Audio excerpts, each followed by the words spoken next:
Hi learners, இந்த வீடியோவில் நம்ம ஒரு தமிழ் ஸ்டோரியை அப்படியே இங்கிலீஷில் எப்படி ட்ரான்ஸ்லேட் பண்ணி சொல்லலாம் அப்படிங்கிறது ப்ராக்டிஸ் பண்ணுவோம். வீடியோ பார்த்து முடிச்சுட்டு வீடியோ பிடிச்சிருந்தா ஒரு லைக் பண்ணிவிட்டு நம்ம சேனலை சப்ஸ்கிரைப் பண்ணிக்கோங்க. ஸோ இப்போ ஃபர்ஸ்ட் சென்டென்ஸ் என்னென்னு பார்க்கலாம். ஒரு காலத்தில் ஒரு அரசவையில் ஒரு புத்திசாலியான அமைச்சர் இருந்தார். இதை இங்கிலீஷ் எப்படி சொல்லலாம்? Once there was a clever minister in a king's court. Once அப்படின்னா ஒரு காலத்தில். There was a clever minister. There was அப்படின்னா இருந்தாங்க. யார்? a clever அப்படின்னா புத்திசாலியான, திறமைசாலியான. ஓகேவா? மினிஸ்டர் அப்படின்னா அமைச்சர். in a king's court அப்படின்னா அரசவை. அரசவையை கிங்ஸ் கோர்ட் அப்படின்னு சொல்லுவோம். in a king's court once there was a clever minister. So ஒரு அரசவையில் ஒரு திறமையான ஒரு அமைச்சர் இருந்தார். ஓகேவா? நெக்ஸ்ட் சென்டென்ஸ் என்னன்னு பார்க்கலாம். அந்த அமைச்சரிடம் எல்லா பிரச்சனைகளுக்கும் தீர்வு இருந்தது. ஸோ அந்த அமைச்சர்கிட்ட போனால் எல்லா பிரச்சனைக்கும் நம்மளுக்கு தீர்வு கிடைக்கும். ஸோ அப்படிப்பட்ட ஒரு அமைச்சர் இருந்தார். ஸோ அதை இங்கிலீஷ் எப்படி சொல்லலாம்? This minister had a solution for every problem. This minister had a solution அப்படின்னா this minister இந்த அமைச்சர் had அப்படின்னா வைத்திருந்தார். என்ன வச்சிருந்தார்? a solution தீர்வு for every problem. ஒரு பிரச்சனைக்கும் அவர்கிட்ட தீர்வு இருந்தது. ஒரு பிரச்சனைக்கும் அவர் தீர்வு வைத்திருந்தார். This minister had a solution for every problem. ஓகேவா?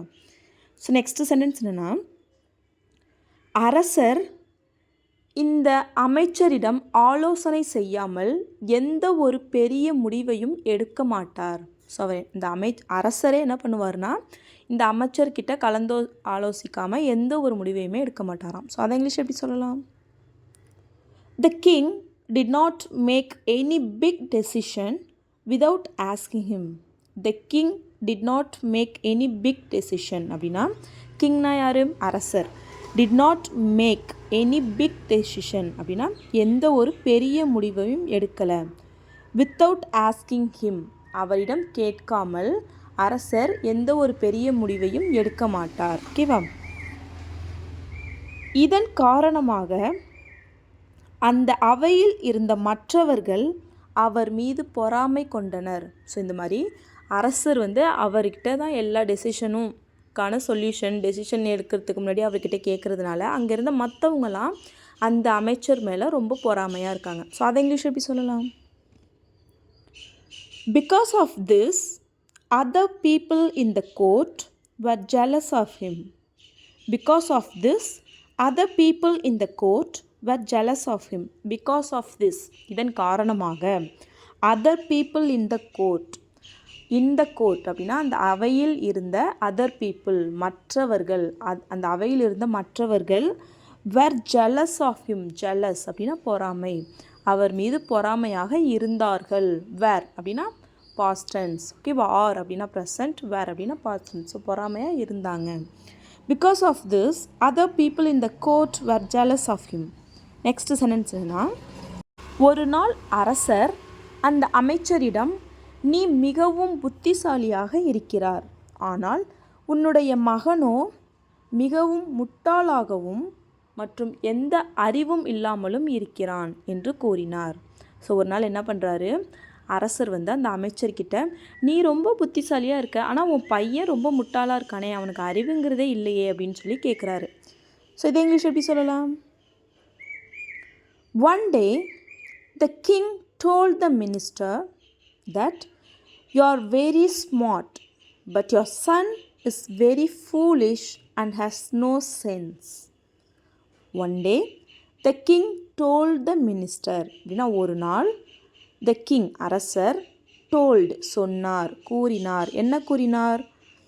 told the minister அந்த அமைச்சர்கிட்ட கூறினார். என்ன சொன்னார்? you are very smart, நீ ரொம்ப புத்திசாலியாக இருக்க, பட் ஆனால் your son உன்னோட பையன் is very foolish.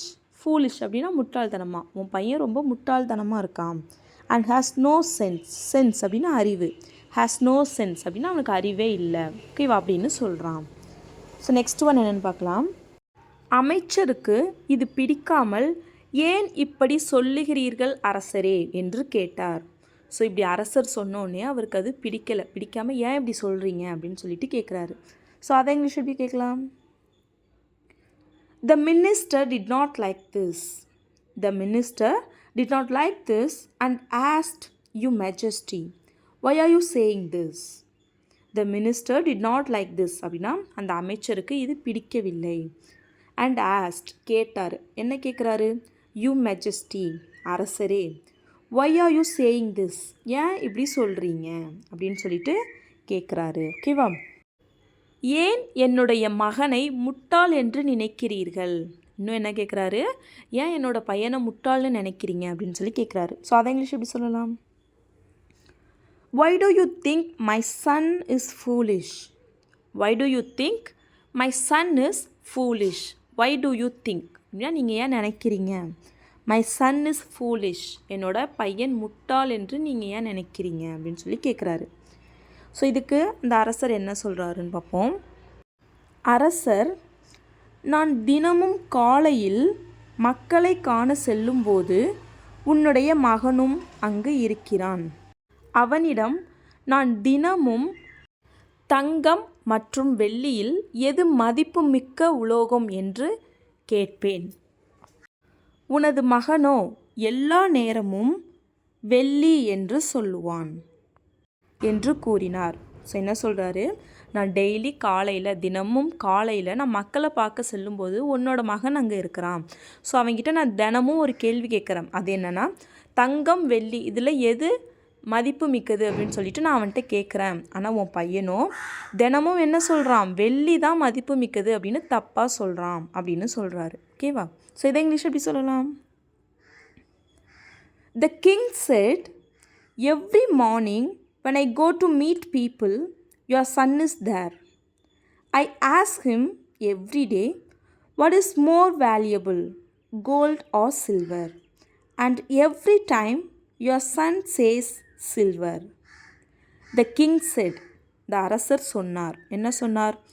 Every morning, தினமும் காலையில், when I go to meet people, நான் மக்களை சந்திக்க செல்லும்போது, your son is there, உன்னோட பையனும் அங்கே இருக்கான். I ask him, நான் அவன்கிட்ட கேட்பேன். என்ன கேட்பேன்? I ask him every day, நான் தினமும் அவன்கிட்ட கேட்பேன். What is more valuable, gold or silver? தங்கம் மற்றும் வெள்ளி இவைகளில் எது மதிப்பு மிக்கது அப்படின்னு சொல்லிட்டு நான் கேட்பேன் அப்படின்னு சொல்கிறார். ஸோ நெக்ஸ்ட் ஒன் என்னென்னு பார்க்கலாம். இதை கேட்டவுடன் அவையில் இருந்த அனைவரும் சிரிக்க ஆரம்பித்தனர். ஸோ அரசர் இதை சொன்ன உடனே அதை கேட்ட மற்றவங்க எல்லாரும் என்ன பண்ணுறாங்க? சிரிக்க ஆரம்பிக்கிறாங்க. ஸோ இதை இங்கிலீஷ் எப்படி சொல்லலாம்? Hearing this, everyone in the court started laughing. Hearing this, இதை கேட்டவுடன் everyone in the court அப்படின்னா அவையில் இருந்த அனைவரும் started laughing அப்படின்னா சிரிக்க ஆரம்பித்தாங்க. ஓகேவா? ஸோ நெக்ஸ்ட் ஒன், அமைச்சருக்கு மிகவும் வருத்தமாக இருந்தது. ஸோ எல்லோரும் சிரித்தோன்னே அந்த அமைச்சருக்கு எப்படி இருக்குது? ரொம்ப கஷ்டமாக இருக்குது. ஸோ இதை இங்கிலீஷ் எப்படி சொல்லலாம்? The minister felt bad. The minister felt bad. The minister அப்படின்னா அமைச்சர், felt bad அப்படின்னா கஷ்டமாக இருந்துச்சு. ஓகேவா? அவர் எதுவும் சொல்லாமல் நேராக வீட்டிற்கு சென்றார். ஸோ அவர் என்ன பண்ணுறாரு? இப்போ எதுவுமே பேசாமல் நேராக வீட்டுக்கு போகிறாரு. ஸோ அதை இங்கிலீஷ் எப்படி சொல்லலாம்? Without saying anything, he went straight home. Without saying anything, he went straight home. Without saying anything அப்படின்னா எதுவும் சொல்லாமல். Without அப்படின்னா சொல்லாமல், பண்ணாமல். ஒரு விஷயம் இல்லை அப்படின்னா நம்ம வித்தவுட் யூஸ் பண்ணணும். ஸோ வித்தவுட் சேயிங் எனிதிங், எதுவுமே சொல்லாமல். எனிதிங் அப்படின்னா எதுவும் சொல்லாமல்.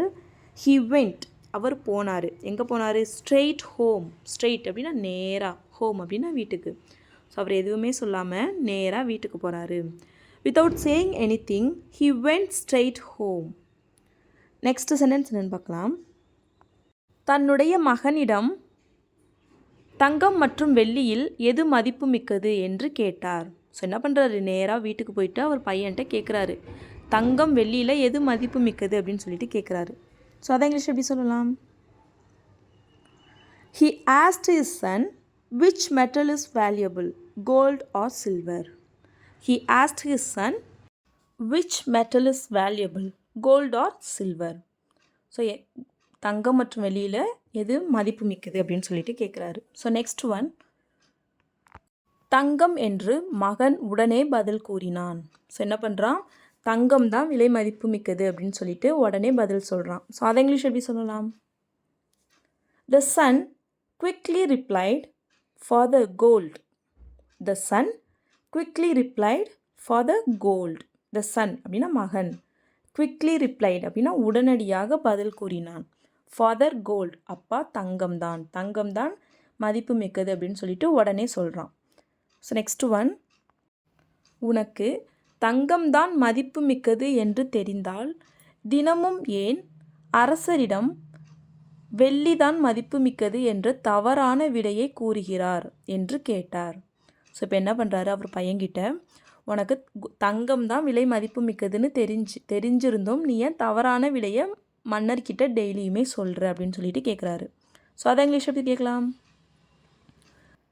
The minister then asked, if you know that gold is valuable, why do you give the king the wrong answer every day and say silver is more valuable? The minister then asked. அதுக்கப்புறம் the minister அமைச்சர் கேட்குறாரு. என்ன கேட்குறாரு? if you know, உனக்கு தெரிந்திருந்தால், என்ன தெரிஞ்சிருந்தா?